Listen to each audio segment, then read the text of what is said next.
Ang ulan ay hindi lang dala ang lamig. Ito rin ang dahilan kung bakit mas lalong tumitibay ang lupa. Mas lalong tumataas ang mga puno at mas lalong gumaganda ang paligid pagkatapos ng pagbuhos ng ulan. Ganon din tayo bilang tao.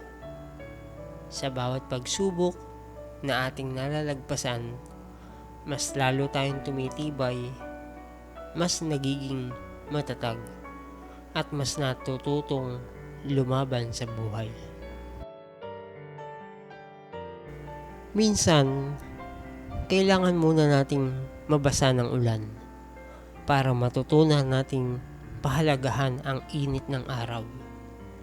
Kailangan muna nating maranasan ito.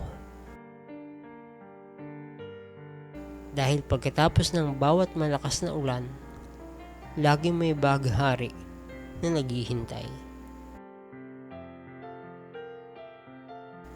Tandaan mo, hindi tayo sinusubok para mahirapan, kundi para ihanda sa mas magandang bukas.